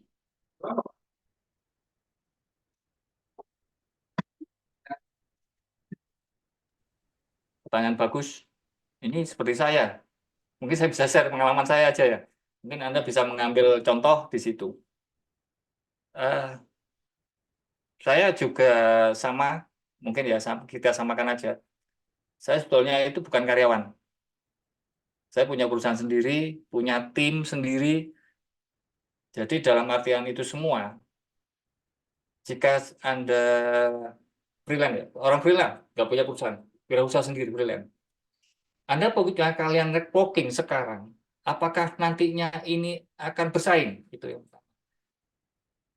Apakah kalian Anda itu sama dengan teman yang lain, komunitas yang lain? Kalau Anda punya skill knowledge yang sama, berarti Anda siap-siap bersaing. Seperti itu. Ini kalau sebagai freelance ya, bersiap-siap bersaing. Berarti positioning ya, bergening Anda itu tidak ada. Tidak ada, karena kalian sama, knowledge sama, semuanya. Contoh kalau di jaringan mikrotik bisa bisa konfigurasi mikrotik, ya itu aja, semua sama, ya semua bisa. Akhirnya apa? Harga dari jasa itu kecil. Menurut saya kecil, nggak wajar, nggak wajar. Kenapa nggak wajar? Kita belajar melalui proses apa ya, modal, internet, browsing. Anda mulai pagi sampai sore itu makannya sudah berapa kali, seperti itu harus dihitung. Kalau orang bisnis HPP-nya berapa, sudah kalau kalau di compare sama omsetnya seperti itu. Saya bekerja di perusahaan di bidang IT pemula junior networking. Nah di situ, nah ini kalau di perusahaan Anda itu hanya sebagai networking, ini kadang-kadang kalau bagi karyawan bingung juga. Kenapa? Anda dibayar sebagai IT networking atau IT general, itu harus beda. Kalau IT general, Anda harus berarti harus bisa menangani semuanya, multitasking, betulin printer iya, nginstal komputernya iya, seperti itu hanya, atau koneksi internetnya juga sama. Itu berarti IT general. Kalau di spesifikasi, kalau ada perusahaan yang spesifikasi bahwa Anda itu skupnya hanya, nah general ya. Kalau hanya skupnya di networking, Anda bagian skupnya networking, Anda bisa konsentrasi, punya bargaining sendiri nantinya. Apa? Anda dulu bisanya mikrotik, ambil sertifikasi MTCNA, MTC, mau punya positionnya bagus, apa MTC beralih ke Cisco lah ini, seperti itu. Oke, banyak networking. Kalau sudah banyak networking, Anda di situ hanya sebatas apa? Sebatas apa? Hanya bagaimana perusahaan itu lancar jaringannya. Tidak ada suatu ini ya, suatu perkembangan ilmunya Anda hanya di situ aja mentok. Bagaimana jaringan di sana jangan sampai putus, itu aja. Tapi sebetulnya Anda bisa melihat, perusahaan itu pakai aplikasi apa sih? Aplikasinya di mana sih? Oh, perusahaan saya tempat saya kerja, websitenya di mana sih? Kenapa nggak dikelola sendiri seperti itu? Itu pintar-pintar Anda merayu ini ya, merayu bagian ini ya, mungkin di human resource-nya. Semua fasilitas yang digunakan oleh perusahaan ini, oke Pak, kita handle, tapi saya butuh tim Pak, tim jaringan ada, tim cloud ada, tim software engineer ada, seperti itu baru peningkatan dari sisi skill. Tapi mungkin bisa otomatis apa, salary-nya Anda menjadi tinggi. Jadi jangan sampai IT general ya, semua skill Anda pakai tapi gajinya sama. Wah, ini repot. Itu banyak kejadian. Sampai teman saya ada skillnya gini, jaringan juga, server juga bagus, tapi suruh betulkan apa? Printer. Nah, itu sudah kalau kita, wah ini sudah bahaya seperti itu. Kalau gajinya bagus sih nggak apa-apa, tapi kalau gajinya satu, wah itu bahaya juga. Oke, lanjut. Saya kira gitu aja jawabannya saya, Mas Edi ya. Terima kasih.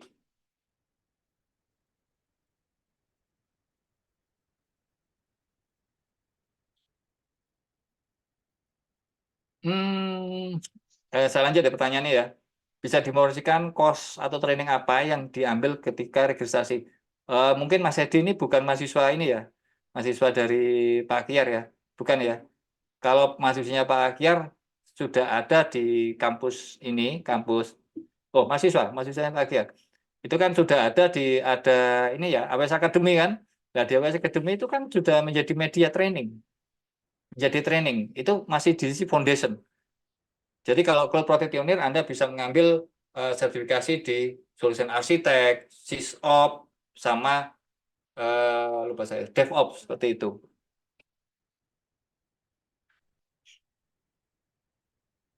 Sekali lagi, mungkin kurang ini ya. Apa yang diambil ketika registrasi di AWS? Biaya training pemula. Training pemula AWS Cloud Foundation itu saya nggak ngomong biayanya ya, tergantung Pak Kian itu. Saya nggak bicara itu. Tapi kalau training di luar itu tergantung. Dia topik bahasanya tentang apa? Kalau topik bahasanya tentang EC2, bukan. Topik bahasa tentang certification ya, kayak Cloud Practitioner itu ya mungkin agak mahal juga. Tapi ring harganya ya macam-macam, ada yang 500 ya, 1 juta lebih. Kalau menurut saya seperti itu, di bawah 2,5. Setahu saya ada sih 2,5, ada komplit itu 2,5. Training resmi AWS harganya cukup tinggi. Bentar. AWS setahu saya, wah ini nih, ya betul. Pak Albert bilang training resmi AWS harganya cukup tinggi, betul. Tapi solusinya di teman-teman yang ada di Indonesia, itu belajarnya ada secara offline, itu mungkin ya 1 juta sampai 2,5 lah. Kalau yang Cloud Practitioner atau yang apa ya, Cloud Pak Albert, bukan Cloud Practitioner, ya Cloud Practitioner Essential, ya Cloud Practitioner Essential itu bisa murah, dan juga online, banyak kos-kos yang secara online, apa video aja atau ada LMS-nya, atau Anda ngambil di Udemy. Di Udemy itu paling mahal, saya bisa belajar dulu AWS pemula ya, belajar dari Udemy, dan saya juga instruktur di sana di AWS Udemy ya. Itu kalau nggak salah, kalau dikursuskan itu berapa, $79. Kalau dikursuskan ke rupiah 800.000. Anda bisa belajar video online.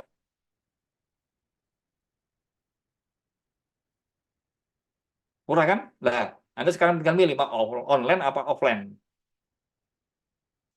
Nah, itu Pak Kiar itu sudah. Kalau Pak Albert, informasinya bisa di AWS Skill Builder, itu ada. AWS Skill Builder itu ada training bahasa Inggris ya. Bahasa Indonesia itu hanya tertentu kalau nggak salah. Itu ada. Ada lab-nya juga. Atau kalau mahasiswa Unpap ya. Unpap ini senang game, itu ada AWS Cloud Quest di situ. Itu bisa ngambil sertifikasi juga. AWS Cloud Practitioner sama Solution Architect kalau nggak salah saya terbaru itu. Bermain game. Jadi belajar sambil bermain game. Tapi gamenya bukan strategi ya, modelnya strategi, tapi bukan tembak-tembakan, bukan. Seperti itu. Baik, saya arahkan lagi ke moderator. Terima kasih Pak Albert, insight-nya.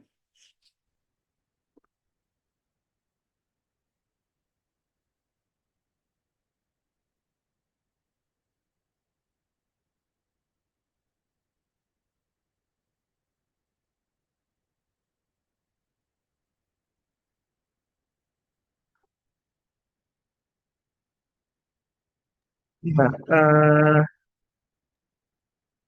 di teman-teman mahasiswa ya yang tertarik ingin bergabung di kelas AWS, karena mungkin ini Pak tidak semuanya di prodi teknik komputer Pak. Ada beberapa program studi yang lain di sistem komputer begitu. Jadi ada informasi yang apa namanya terpisah begitu.